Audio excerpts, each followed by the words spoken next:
지금 뭔가 각 분야별로 오프라인에서 뭔가 열심히 하고 있는 분들이 사실은 클라우드라는 걸 잘 모르거든요. 네.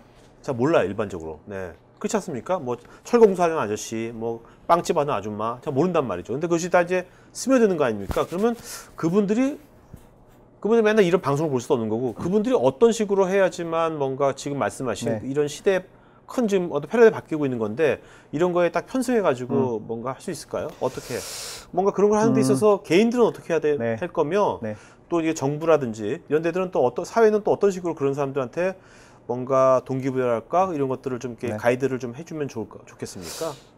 여기서 이제 조금 이제 아쉬운 부분이 뭐냐면 네, 사실 클라우드를 알 필요는 없거든요. 네네. 그러니까 네. 클라우드 알아야 된다라고 얘기하지만 네. 클라우드는 이미 삶 속에 들어와 버렸어요. 네네. 그 얘기는 결국 뭐냐면 네. 이메일을 주고받던 카톡에다 메시지를 보내든 그렇죠? 카톡도 다 클라우드거든요. 클라우드죠. 네네. 네, 내 로컬에 저장함에 있긴 하지만 30일 동안은 클라우드에 저장이 돼 있는 거거든요. 네네. 결국은 모든 게 지금 클라우드를 쓰고 있고 네. 클라우드 자체가 마치 뭐처럼 보이냐면 우리가 지금 숨쉬고 있는 공기일 수도 있고요. 우리가 마시는 물일 수도 있는 거예요. 왜냐하면 네네. 항상 쓰지만 그거에 대한 존재에 대해서 그닥 인지하지 않는. 네네. 그래서 클라우드를 알아서 어떻게 활용할 것이냐 보다는 중요한 거는 어차피 클라우드에도 저는 하나의 이제 기술이라고 생각하고 네네. 연결이 가속화되면서 이 클라우드는 더 풍성해지고 더 저렴해질 수밖에 없는 상황이고요. 그렇죠. 최근에 그 대리 EMC를 인수했죠. 그렇죠. 네, 둘 다 옛날에 EMC VM웨어를 인수했고. 그렇죠. 네. 근데 VM웨어를 사람들은 VM웨어 때문에 인수했다라고 하지만 저는 그렇게 생각 안 하는 이유가 왜 그러냐면 네네. EMC는 오프라인 상에서 실제 소리지를 만드는 회사예요. 그렇죠. 그러니까 클라우드는 우리 눈에서는 지금 뭐 어딘가에 있는 저장 공간으로 보이지만 실제로 피지컬한 그 스토리지가 있어야 되거든요. 그렇죠. 데이터 센터가. 그렇죠. 결국 대의 관점에서 컴퓨팅이라고 하는 거 결국 아마존이 두 가지를 다 하잖아요. 네. 그 클라우드 서비스에서 프로세싱 컴퓨팅을 쓰는 것과 저장 공간을 쓰는 것 두 가지를 다 하는데 대의 관점에서 봤을 때는 그런 데이터 센터들이 앞으로 더 많아지고 더 이제 큰 비즈니스가 될 거라고 믿는 거죠. 그래서 네네. 저는 이제 그거에 대한 시너지 때문에 EMC를 저는 인수했다고 생각을 하는데 네네. 저는 이제 이런 거죠. 사람들에게 클라우드를 어떻게 하면 더 많이 이제 인지시켜서 쓰게 할 것이냐 보다는 이거 자체도 저는 수단이라고 생각합니다. 네네. 저는 이제 클라우드를 예를 보통 이렇게 아주머니들이 클라우드가 뭐예요? 그러면 얘가 예전에 어떻게 예를 들었냐면 이 예를 들었어요. 은행에 가서 돈을 저금하러 가셨습니다. 네. 그래서 10만 원을 저금을 하셨어요. 네. 은행 가셔서. 네. 그리고 나서 나중에 그 돈을 어딘가에 가서 현금 카드로 썼어요. 네. 자, 그러면 그 10만 원의 돈은 내가 저금한 걸까요? 네. 무슨 소리냐면 은행에 내가 매장 그 카운터에 가서 네. 10만 원을 실제로 입금을 했어요. 네. 그러면 그 입금된 돈은 어디에 있을까요?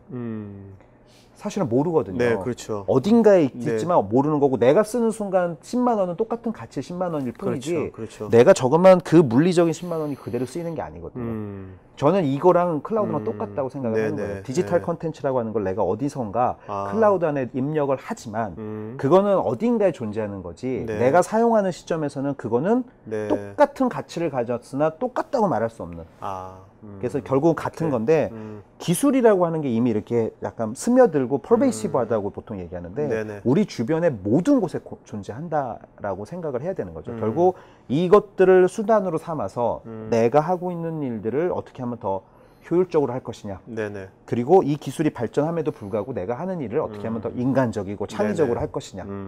이런 게 오히려 더 중요해질 것 같아요. 그러니까 뭐 그 은행도 은행 서비스 많이 해봐야지, 아줌마도 많이 써봐야지만 그걸 잘 알 수 있는 것처럼 네. 뭔가 그 개인들도 우리가 모든 일상이 클라우드지 않습니까? 점점점 그렇게 될 텐데 그런 것들을 자꾸 일단 자꾸 접해봐야겠네, 서비스를. 네. 자꾸 해보면서. 네. 그러니까 두려워하지 않는 네네. 것도 중요하죠. 네네. 자, 어떻습니까? 이제 그 조직의 형태는 어떻게 바뀔 것 같습니까? 이제 모든 것이 연결되는 시대가 네. 되면 이제 모든 기술이 이제 오프라인에 다 스며들어요. 막 이렇게 되면 우리 지금은 이제 우리가 요즘 사실 취업난 때문에 굉장히 고생도 많이 하고 있지 않습니까? 모든 사람들이 세대를 불문하고 그래서 어느 한 조직에 들어가려고요. 들어가서 뭔가 정년 때까지 더 있으려고 막 그렇게 아둥바둥 거리고 있는데 이런 시대가 되면 앞으로 어떻게 될 것 같습니까? 이미 그 조짐은 있죠. 뭐 2020년에 미국의 전체 인력의 한 34%가 프리랜서가 된다라고 얘기를 2000 몇 년도예요? 2020년에 20년에? 그런 통계 자료도 있고 실제로 뭐 소유의 종말 이전에 노동의 종말이라는 책이나 뭐 린다 그렇죠. 그레텐의 일의 미래 같은 책들에 보면은 실제로 이미 일의 펑션의 구조는 이미 깨졌거든요. 그 이유 중에 가장 큰 게 뭐냐면은 사람들이 더 이상 공간의 제약을 많이 받지 않아요. 그래서 과거처럼 삼성이나 이런 회사들도 한국에 공장들이 거의 없습니다. 뭐 구매에 좀 있긴 하지만 대부분 해외에 지금 뭐 아웃쇼어링이라든가 아웃소싱을 지금 다 하고 있고 아니면 바깥쪽에서 다 생산을 해놓는데 그 이유는 가장 잘하는 곳에 집적을 시켜놓고 그것들을 전 세계 그 시스템으로 돌리고 있고 나는 제일 잘하는 펑션만 여기서 지금 하게 만들어 놓은 거죠. 그게 이제 가장 중요한 현재 효율성이라고 볼 수 있는데 이게 가능한 이유가 역시 연결성 때문에 가능한 거거든요. 온라인과 오프라인, 뭐 기술과 뭐 생산 뭐 이런 게 이제 연결이 돼 있는데 이런 연결성 때문에 사람들이 어떤 그 공간과 시간에 디펜던스한 일들로부터 점점점 자유로워지고 있어요. 그래서 뭐 주 5일이 된 게 사실은 뭐 옛날부터 주 5일이 아니었잖아요. 그렇죠. 뭐 프랑스는 이제 주 4일도 지금 하고 있고 점점 일하는 시간이나 공간들이 고정된 곳에서 조금씩 그 관계가 좀 흐려지고 있는데 이런 쪽 때문에 어떤 비즈니스가 이런 쪽으로 이제 굉장히 많이 만들어질 거고요. 반면에 이제 그 사람들이 아까 초장에 우리가 이런 얘기했죠. 여러 가지 포지션 타이틀을 갖고 있는 사람들이 많다. 그러니까요. 그 이유가 가능한 게 저는 이제 그것 때문이라고 생각을 해요. 뭐냐면 발견의 비용이 싸졌기 때문에 내 관심사를 되게 쉽게 발견할 수 있고 나랑 비슷한 사람들, 나랑 뭔가 함께 할 수 있는 사람들을 쉽게 찾을 수 있고 연결될 수가 있어요. 동지들을. 그럼요. 그러면 내 과거에는 몰랐기 때문에 내가 이게 전부였구나 하고 열심히 그냥 해왔고요. 그다음에 그때만 해도 사람들의 수명이나 의학 기술이라고 하는 것들이 뭐 60에 뭐 은퇴하면 70, 80 정도 살 때까지만 있으면 더 할 수 없는 그냥 상황이었다면 지금은 100살, 뭐 120살 이렇게 막 늘고 있는 추세고 90살, 100살까지 사람들은 건강하게 살고 있고 사회적인 인프라라는 시스템들은 그때까지 뭐 사회 복지 제도로 뭔가 이렇게 서포트를 해줄 수 없는 상황이고 사람들의 자유도는 높고 교통은 편리하고 통신은 더 좋아지고 그러니까 뭐 굉장히 총체적으로 사람들이 더 이상 예전의 가치관대로 살 수가 없게 돼버린 거죠. 물론 변화에 저항하는 사람들은 그렇게 여전히 삽니다. 근데 그렇지 않은 20, 30%의 사람들은 굉장히 선택권들이 많아지고 있고요. 그 얘기는 예전에는 주어진 일만 그냥 열심히 하면 됐던 시대가 있었다면 지금은 끊임없이 가치를 만들고 내 가치를 찾아야 되는 시대가 됐기 때문에. 자, 그럼 그 20, 30% 있잖아요. 그 20, 30%의 삶은 그러니까 앞으로는 아주 보통 새로운 땅을 가서 지금 위험하잖아요. 근데 지금 그 대표님 보시기엔 앞으로 이제 20, 30%의 삶이 위험한 게 아니라 오히려 기회가 더 많이 오는 그런 삶이라고 보십니까? 위험의 정의가 뭐냐에 따라 좀 다를 것 같아요. 위험이란 게 뭐 먹고 사는 거지, 못 먹고 사는 거지. 그렇게 따지면 사실은 위험한 곳은 없죠. 왜냐면 못 먹고 사는 사람은 없거든요. 그러니까 잘 먹냐 이게 차이지 못 먹고 사는 사람은 없어요. 결국 위험의 요소를 뭐로 보냐면 지속 가능하게 내가 가치를 계속 만들 수 있는 거냐 없는 거냐의 관점이라고 했을 때 그렇게 도전하고 찾는 사람들은 끊임없이 만들어내겠죠.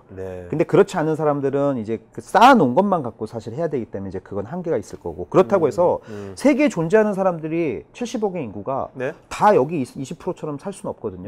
결국은 그래서 지금 뭐 도덕이 중요해지고 인본주의가 중요해지고 어떤 그 도덕성이나 가치, 인테그리티가 중요해지는 이유가 뭐냐면 이렇게 새로운 것들을 만드는 사람들이 아무래도 큰 부가가치를 가져갈 수밖에 없고 큰 돈을 벌 수밖에 없습니다.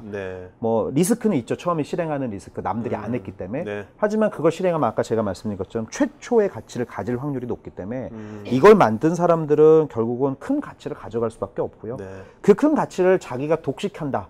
그럼 사실은 그렇게 할 수 없어서 못하는 사람들, 이 사람들은 계속 끊임없이 불평등하고 어떤 그 수준의 격차를 계속 만들어줄 수밖에 없기 때문에 결국은 앞으로는 이 사람들이 자기들이 만든 가치를 계속 환원하고 나눠줄 수 있는 시대가 돼야 된다고 생각을 해요. 알겠습니다. 어쨌든 간에 뭔가 뭐 엄청난 큰 가치를 못 얻더라도 적어도 그 20, 30%는 굉장히 즐겁게 뭔가 할 거 아닙니까? 자기가 자기 자유의지로 선택한 거니까. 그렇지 않습니까? 뭐 그렇다고 볼 수 있겠죠. 안 즐거우세요? 저는 즐거운데 이제 모두가 그런지는 모르겠어요. 알겠습니다.